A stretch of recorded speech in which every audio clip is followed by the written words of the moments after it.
find myself anywhere near as interested in any talks involving Deontay Wilder. I don't find myself anywhere near as interested in those kinds of conversations lately, as of late. It being that, most of the attention that he was receiving was due to the fact that people were anticipating a fight between him and Anthony Joshua. But it being that Anthony Joshua's got to get over this hurdle, avenge the loss, his first professional loss to Andy Ruiz, suddenly Deontay Wilder is starting to just, fade into the background. It's not important. I mean, he's just not as interesting. He's not as worth talking about. That he himself doesn't matter. Is not worth the attention, not unless his name is attached to someone else's. But, some recent quotes from Deontay Wilder, they did manage to grab my attention. That, Deontay Wilder has dropped a bombshell on Andy Ruiz Jr. fight. That is, what could be a potential unification fight between Deontay Wilder and what is the only unified champion at the weight, Andy Ruiz. He was quoted as saying, "I'd love to unify all the belts. It's coming down to it. It's getting closer and closer to a unification with Ruiz. I think that's what the heavyweight division is missing. We need one champion, one face, one name. It's Deontay Wilder. Oh, really? I can't wait for that to happen. I'm the right guy for the job." Oh, really? Wilder admits that time is running out on his career at 33. The Bronze Bomber wants to claim all the titles. He's well aware the Ruiz fight would be easy to make due to both being signed to Al Heyman's Premier Boxing Champions. On the time scale involved, Wilder made it clear he's not going to be hanging around until his 40s. "I'm not going to be in the game long. I want to unify the division and defend my titles a few times, but I don't know how many times in that field it would be. But it's not going to be a real long run for me. I just don't think so. I'm going to retire right. I came into the game right, I'm in the right position right now, and I'm a retire right. I want people to appreciate me right now while I'm still in this sport. That's because I know they're going to when I leave. I just want you all to know it now because I'm not here long." And what immediately grabbed my attention in regards to these quotes from Deontay Wilder, this article, is how all of a sudden he's focused on unifications, where before... The way this fight is going to happen, if it's 50-50, I don't care what it is. At this point in time, it ain't even about the belts no more, baby. It ain't as I said, I'm the most talked about, I'm the hottest fighter in the world right now, and I got one belt.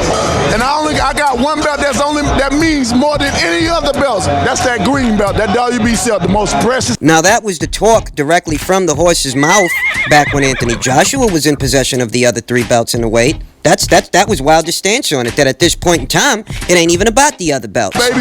But you fast forward, and he's taking a different stance now that Andy Ruiz is in possession of those belts. I mean, why is it that Deontay Wilder seemed more than happy to wait, without any conversations, without any hint of retirement being somewhere in the near future, somewhere on the horizon? Why is it that when Anthony Joshua was in possession of those belts, he wasn't worried about unifying, and you didn't hear him talking about retiring? But now that Anthony Joshua is not in possession of those belts, all of a sudden, Wilder wants to unify again. Why? And he's saying that he's not going to be around for very long. I mean, think about what's going on here. Give yourself time to process the information, because it may be a bit much all of a sudden. That Deontay Wilder seems to be altering what plan he already had, what plans he already had. He had a plan to fight Luis Ortiz again. He had a plan to fight Tyson Fury again thereafter, and perhaps an Adam Kalnaki fight. Did you guys forget that was the plan? And he seems to be willing to alter that plan for Andy Ruiz, whereas with Anthony Joshua, he was largely unwilling. What changed? I'll tell you what changed. When Anthony Joshua was in possession of those three world titles, Deontay Wilder wasn't in a hurry to unify, because what he meant to do was raise his marquee value. Raise his marquee value, buy his time to raise his marquee value, so that when he approaches that fight, he'll have the precedence to get 50%. For that reason, with Joshua, he was willing to wait. He was willing to put an Ortiz rematch ahead of a Joshua fight, a Fury rematch ahead of a Joshua fight. Hell, they even had Adam Kalnaki's name in the mix ahead of a Joshua fight. That was the plan. Buy his time to raise his marquee value, so that when he gets into that Joshua fight, when he goes into those negotiations for, I don't know, what is the second or third time, when he goes into those negotiations, he would thereby have the precedence that get 50%. That's why with Joshua he was willing to wait. Whereas with Andy Ruiz, what he figures is, I've got a bigger name than Andy Ruiz, so I'll get the lion's share of the pot. And because I'll get the lion's share of the pot, I'm more willing to walk into a unification situation with him than I was with Anthony Joshua. It was never about the belts, ladies and gentlemen. It was all about the Benjamins. This is what I've been trying to tell you guys. And the writing was always on the wall. I mean, Deontay Wilder's been around for about 11 years. But in 11 years, how many attempts did he actually make to unify? You know, in those 11 years that Deontay Wilder's been around, there have been, at minimum, that I can name off the top of my head, about 7 to 8 world champions. One being Vitaly Klitschko, the second being Vladimir Klitschko, the third being Tyson Fury, the fourth being Charles Martin, the fifth being Anthony Joshua, the sixth being Joseph Parker, the seventh being Andy Ruiz, and the eighth being the only world champion that Deontay Wilder actually beat, Bermane Stiverne, a guy whose reign lasted all of 10 fucking seconds. In 11 years, 42 professional contests, and approximately 8 world champions, Deontay Wilder only ever managed to find the time to beat one. And in 11 years and 42 professional contests, there have been approximately 4 unified champions. 4 unified champions of which Deontay Wilder has managed to beat none. So do realize, ladies and germs, that all this unification talk is very convenient talk, but if it hasn't happened yet, it's not due to some kind of a circumstance. This is, in fact, by design, because there has been ample time and ample opportunity to make those kinds of legacy-defining situations, career-defining situations. There has been ample time and ample opportunity to make those kinds of situations happen. Yet here we are in 2019, and Deontay Wilder, 11 years after going pro, has yet to make those situations happen. That is not a mere circumstance. That is by design. But why the retirement talk? You know, why that? We can understand why he's more willing to alter his plans for a Ruiz than a Joshua. That much we can understand. But why the talk of retiring? Why is that all of a sudden being interjected into the conversation? I'll tell you why. If by some chance Anthony Joshua doesn't manage to bounce back in the rematch, if he can't, and Andy Ruiz holds on to those belts, well, there goes what could have been, the biggest payday for any professional boxer at the weight.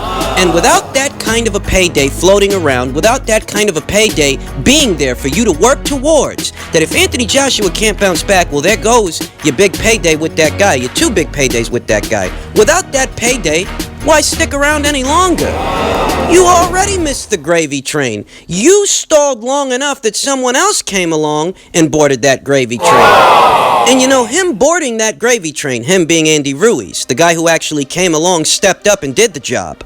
You know, with him being the one that did that, that in and of itself doesn't make a fight with him the same as or of equal value to which it would have got paid with Anthony Joshua. So even if you do walk in there to fight that guy, and it does happen, and you do beat him, there's not going to be much reason for you to stick around thereafter. Whereas if it was Anthony Joshua, oh yeah, you want to buy your time. You want to raise your marquee value. You want to stick around long enough that you can capitalize off that payday, because that payday is of greater value than anything else that's out there. And yes, that includes a Tyson Fury rematch. The reason that both of those situations are being treated differently, the reason we're hearing talks of retirement, is because he's got Anthony Joshua in mind. If Anthony Joshua manages to bounce back in the Andy Ruiz rematch, you can bet your bottom fucking dollar that all that retirement talk is going to get put on hold.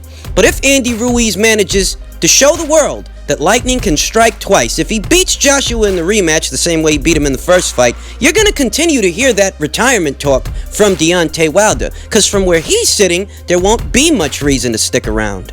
Not when the biggest bang for your buck fight has all but evaporated. Come and gone. And someone else has come along and done the job that you were meant to do, the job that you were intended to do, but decided to wait, decided to deprioritize. There's not much reason to stick around thereafter when that payday isn't there. You know, and you got a lot of killers that are climbing up those ranks. A lot of young guys, they may not have names now, but they will.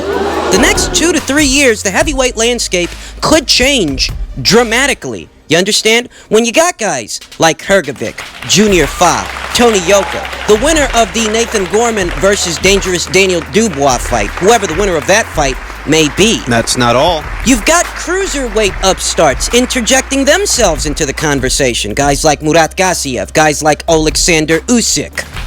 more dangerous up-and-comers in Nigerian sensation F.A. Ajagba.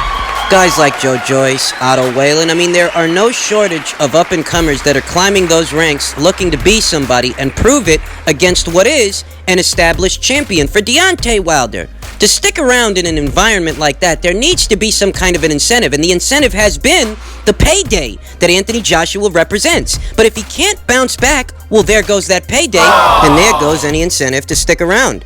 I mean, let's look at it this way, ladies and germs. If Deontay Wilder were the kind of a fighter that one would describe as a legacy fighter, he would have accomplished so much more after this duration of time. You know, Anthony Joshua, look at this guy. Yeah, he took his first professional loss in his last fight, but he's only been in the game 6 years. It didn't take him 7 years to fight someone with a rank, much less a pulse. He managed to not only take on several top contenders and unify world titles in a mere 6 years. Whereas for Deontay Wilder, you know, the first 7 years of this guy's career, who knows who and what the fuck he was doing, aside from knocking out Joe Blows to pad his record. Take your time with this story to process what's being said and realize that at this point in the juncture, having accomplished so little, Wilder's already contemplating retirement. Think about it, okay? This is a guy who in 11 years has only actually fought 3 legitimate top 10 fighters, and out of the 3, he only managed to beat 2. So far. That's 2 out of 42 professional fights. That's 2 in 11 years, okay? And at this point in the juncture, this guy's telling himself, you know, I might have just had enough. Might be time to call it a career. How do you think the annals of boxing history would remember a career like that if it ended today? You think about a Wilder versus Andy Ruiz unification fight. And I know that we're being a bit presumptuous in assuming that maybe Andy can win the rematch, but better still, that's what hypothesizing is. We're hypothesizing that if that's what it comes to, how would both fighters approach negotiations for that fight? You understand? We know of Deontay Wilder's delusions of grandeur. He thinks he's God's gift to the division, you know, even though the division really didn't start heating up until other guys rolled around. Better still, that's how it looks from where he's sitting. So he'd undoubtedly he's very likely to approach a situation like that as, well, I'm the A-side. I call the shots. I'm the marquee fighter. But when you think about it, if Andy Ruiz were to win the rematch in similar fashion to how he won the first fight, you know, Andy Ruiz isn't going to play patsy to Deontay Wilder. Not when Andy Ruiz has taken out a bigger scalp than anyone that Wilder's taken out in 11 years on a bigger stage than Wilder's ever fought on. I mean, that would be the environment, you understand.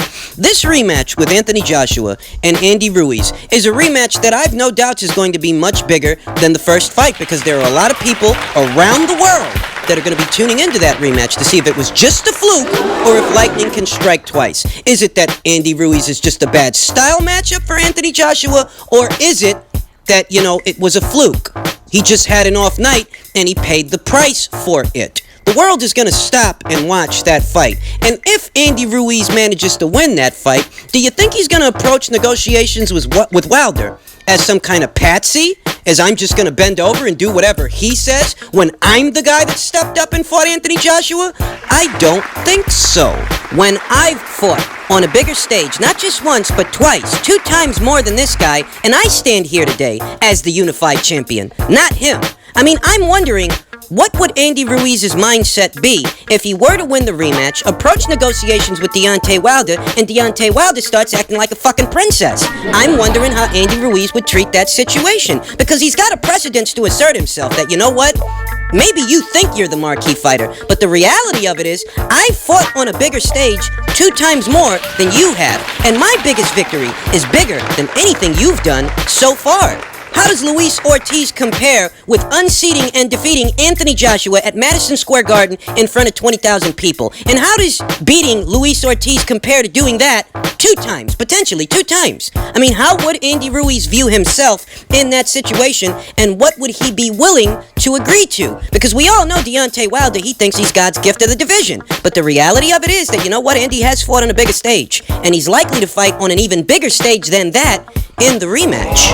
A lot of people are telling themselves that because both Deontay Wilder and Andy Ruiz are on the same side of the street, the PBC side of the street, that will make the fight easier to make. But I'm not convinced of that either. I mean, how many guys on the PBC side of the street haven't fought each other. I mean, didn't we just see Gary Russell complaining that he hasn't gotten his hands on Leo Santa Cruz yet? And look at Errol Spence. He's on the eve of fighting Sean Porter. But look at how much time has passed by. Look at when he started campaigning for that kind of a fight, and look at how long it's taken him to get there. And he still has yet to come close to fighting Keith Thurman. Think about how much time has passed between the time that Errol Spence started calling out Keith Thurman and everything that has happened in the mean and between time till now. And all of a sudden, Manny Pacquiao's on the PBC side of the street. And he's gotten a Keith Thurman fight before Errol Spence. So, pardon my fucking French, but just because those guys are on the same side of the street, that doesn't mean that a fight between them can't have some hiccups, can't have some road bumps, some things that they've got to get over. Because I struggle thinking that Andy Ruiz could upset the plans for Anthony Joshua not once but twice just to turn around and bend over for Deontay Wilder. I struggle thinking that that's the approach that he would take. This is the guy that stepped up when everybody else stepped down. And I don't think that he took on that challenge. I don't think that he took that risk just so he could be Deontay Wilder's patsy in the boardroom. I struggle with that notion. It's possible because we know that Wilder's their prize stallion, but that doesn't mean that Andy would be on board with that kind of a program. So to surmise my thoughts on what are Deontay Wilder's recent comments in regards to unifying with Andy Ruiz and potentially retiring sometime in the near future, in regards to those comments, that really is what I think is underneath the surface of those comments. That's what I think is motivating them, and there's a lot to think about here, so let's just see what happens.